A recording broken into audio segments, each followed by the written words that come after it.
सृष्टि का नियम है, ज्यादा एक्सपेक्ट करो कम मिले तो निराशा मिलती है जी। और कम एक्सपेक्ट करो और ज्यादा मिल जाए तो बहुत प्रसन्नता होती है।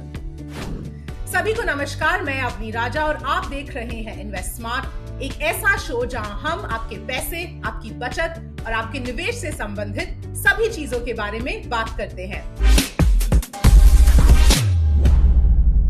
स्टॉक मार्केट दिन बर दिन नई ऊंचाइयों तक पहुंच रहा है। इसी के बीचों बीच एक निवेशक की क्या स्ट्रैटेजी होनी चाहिए, इसी के बारे में बात करने के लिए हमारे साथ मौजूद है नीलेश शाह। नीलेश भाई, शो पर आपका बहुत बहुत स्वागत है। सबसे पहले मैं पूछना चाहूंगी कि आज के निवेशक में आप क्या बदलाव देख रहे हैं, अगर हम 10 या 15 साल पहले के निवेशक से तुलना करें तो। So Avani ji, thank you for inviting me over here. एक जमाना ये था कि जब मार्केट में करेक्शन आता था, हम लोगों के पास जाते थे, गुजारिश करते थे, मार्केट में करेक्शन आया है, डरिए मत, पैसा लगाते रहिए, लॉन्ग टर्म निवेशक बनिए। आज मार्केट में करेक्शन आता है तो लोग हमें पैसा भेजते और कहते हैं, नीलेश भाई डरना मत, अच्छी कंपनी में निवेश करना, लॉन्ग टर्म इंडिया स्टोरी अच्छी है। जो कल मैं कहता था आज मुझे सुनने को मिल रहा है, इससे बड़ी खुशी की बात और क्या हो सकती है। बिल्कुल बिल्कुल नीलेश भाई, तो जो सबसे बड़ा सवाल इस समय है कि क्या ये रैली की तेजी बने रह सकती है, क्या ये सस्टेनेबल है? बिल्कुल नहीं। मार्केट हमेशा ऑल टाइम हाई पे जाए, हमेशा आपने खरीदा इसलिए ऊपर जाए, ऐसा तो कभी होता नहीं है। उतार चढ़ाव मार्केट के नियम में है। जैसे मंदी के बाद तेजी आती है, जैसे अमास के बाद पूनम आती है, जैसे भर्ती के बाद ओट आती है, वैसे ही मार्केट में उतार चढ़ाव आते ही रहेंगे। लॉन्ग टर्म स्टोरी अच्छी है, बट उसका मतलब ये नहीं कि हर रोज मार्केट ऊपर जाएगा। जी बिल्कुल। तो उसी को आगे लेकर क्या अब समय आ गया है, क्योंकि इस साल निवेशकों ने बहुत अच्छे रिटर्न्स देखे हैं, लेकिन आगे जाकर ये रिटर्न सस्टेनेबल नहीं होंगे, तो उन रिटर्न्स के एक्सपेक्टेशंस पर थोड़ा लगाम आना, क्या वो अब जरूरी बन गया है? अनडाउटेबली एक सृष्टि का नियम है, ज्यादा एक्सपेक्ट करो कम मिले तो निराशा मिलती है जी। और कम एक्सपेक्ट करो और ज्यादा मिल जाए तो बहुत प्रसन्नता होती है। मार्केट भी कुछ ऐसा ही है। यहाँ पे जब आप पिछले साल का रिटर्न देखो और अगले साल उसी को रिपीट करने की कोशिश करो तो डिसअपॉइंटमेंट ही मिलेगी। मार्केट कभी लीनियर रिटर्न नहीं देता। कभी 3 साल का रिटर्न 1 साल में मिल जाता है, कभी 3 साल का रिटर्न 2 साल की वेट के बाद तीसरे साल में मिल जाता है। तो moderate your expectation, invest for long term, let the magic of compounding work for you. जी बिल्कुल। तो एक निवेशक के इक्विटी एलोकेशन को लेकर क्या कुछ जरूरत है अभी थोड़ा रीजिक करने के लिए, स्मॉल मिड और लार्ज कैप फंड्स के बीच में अगर कुछ रीबैलेंसिंग करने की जरूरत है? हमारा अनुमान इस वक्त ये है कि इस वक्त थोड़ा ज्यादा अलोकेशन लार्ज कैप में करना चाहिए, बिकॉज वहां पे वैल्यूएशंस आपकी फेवर में है, आपके साथ है। स्मॉल एंड मिड कैप में थोड़ा प्रॉफिट बुक कर लेना चाहिए, बिकॉज वैल्यूएशंस भाग चुके हैं। बट ये एक नॉमिनल एडजस्टमेंट है। अगर आप लॉन्ग टर्म इन्वेस्टर है और आपके पास वॉलेटिलिटी सहन करने की ताकत है, तो just maintain your discipline asset allocation, regularly investment करते रहिए। करेक्शन आएगा तो दोनों हाथ से खरीदना। जी जी। तो इस वक्त अगर हम इक्विटी फंड्स की बात करें तो ऐसे बहुत सारे विकल्प है म्यूचुअल फंड्स में। हम देखें तो अपने इक्विटी एलोकेशन को फुलफिल करने के लिए ये कैसे चुने कि कौन सा फंड यूज करे, कौन सा फंड हाउस पर जाए या कौन सा फंड मैनेजर को चुने? अवनी जी, अलग अलग रास्ते हैं एक ही स्थान पे पहुंचने के लिए। आप अच्छे म्यूचुअल फंड डिस्ट्रीब्यूटर एडवाइजर की सलाह ले सकते हैं। ऑनलाइन जाएंगे तो वैल्यू रिसर्च एंड उस प्रकार की एजेंसी से जो आपको गाइड करेगी कहाँ पे निवेश करना चाहिए। जी। और तीसरा है, आप अपने आसपास में अपने रिलेटिव से पूछिए, उनका मार्गदर्शन लीजिए, वह भी आपको अपने अनुभव से बता पाएंगे क्या स्कीम में, क्या फंड में निवेश करना चाहिए और कैसे करना चाहिए। So there is enough knowledge available today जो हम्म। आपको गाइड कर सके कि कैसे आप निवेश कर सकते हैं। तो ऐसे काफी निवेशकों है जो निवेशक है जिन्होंने जो वेट कर रहे हैं कि करेक्शन होगा, और मतलब वो करेक्शन तो आया नहीं है, लेकिन जो अभी फिलहाल एंटर करना चाह रहे हैं और लमसम है उनके पास, तो क्या उन्हें एसआईपी के जरिए करना चाहिए या फिर लमसम करना चाहिए?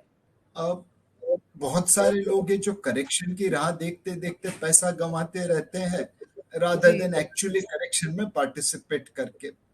जी। मेरी लोगों से एक ही निवेदन होगा, आप अपना असेट एलोकेशन का संतुलन रखिए। आज अगर आपको निवेश करना है तो एसआईपी के जरिए इक्विटी म्यूचुअल फंड में कर सकते हैं। अगर आपको लमसम पैसा लगाने हैं तो कुछ प्रोडक्ट्स है, asset allocation fund, balance advantage fund, equity saving scheme, जहां पे आप लमसम भी निवेश कर सकते हैं बिकॉज फंड मैनेजर उसे डेट, इक्विटी और गोल्ड के बीच में निवेश करता है। अगर आपको बहुत डर लगता है मार्केट की वॉलेटिलिटी से तो आप हाइब्रिड फंड को भी देख सकते हैं। इक्विटी सेविंग स्कीम है, कंजर्वेटिव हाइब्रिड स्कीम है। तो अलग अलग प्रकार के प्रोडक्ट्स अवेलेबल हैं। बट एक चीज तय है कि अगर तैरना सीखना है तो पानी जी। में तो जाना पड़ेगा, किनारे जी। पे रह के तो आप तैरना नहीं सीख सकते।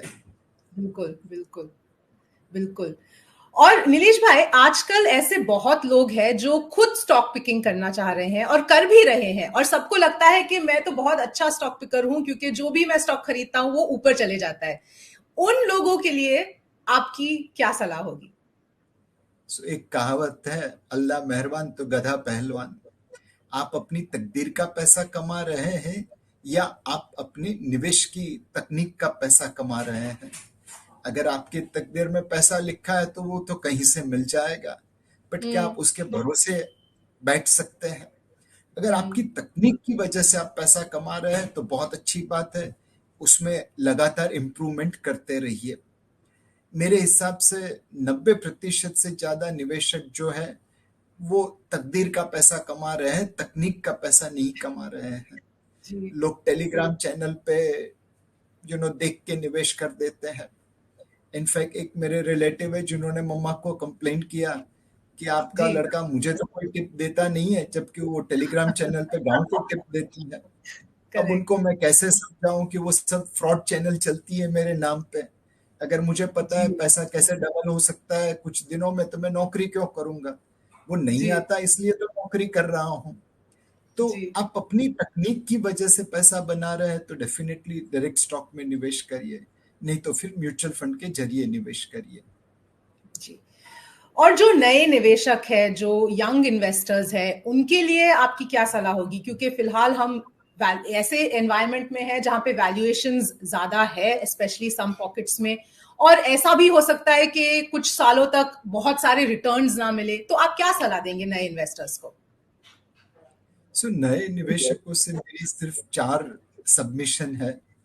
एक, income minus expenses equal to savings की जगह पे income minus savings equal to expenses का रास्ता इख्तियार करें। जी। हमेशा थोड़ी बचत करनी चाहिए, चाहे कितनी भी मामूली इनकम क्यों ना हो। दूसरा, बूंद बूंद से सागर बनता है, तो उस सेविंग्स को रेगुलरली एसआईपी के जरिए इक्विटी फंड्स में लगाते रहिए। जल्दी का काम शैतान का है, वो मार्केट में हमेशा प्रूव होता है। पिछले 6-12 महीनों में स्मॉल कैप ने बहुत अच्छा रिटर्न दिया है, उसका ये मतलब नहीं है कि आने वाले 6-12 महीनों में भी वैसा ही रिटर्न आएगा।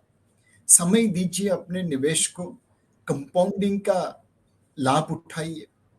And finally be a discipline investor. आज स्मॉल कैप चला तो उसमें डाल दिया, कल टेक्नोलॉजी चला था तो उसमें डाल दिया। इस तरह रिटर्न के पीछे भागते रहेंगे तो आपका पैसा अच्छा नहीं बनेगा। सो मेरी जी। रिकमेंडेशन लोगों से यही रहेगी, फाइनेंस को थोड़ी सीरियसली लीजिए। Income minus savings equal to expenses का रास्ता इख्तियार करिए। रेगुलर एसआईपी के जरिए निवेश करिए। थोड़ा समय दीजिए अपने निवेश को बढ़ने के लिए, और be a discipline asset allocator. जितनी रिस्क एपेटाइट है उतना ही आप रिस्क लीजिए। जी।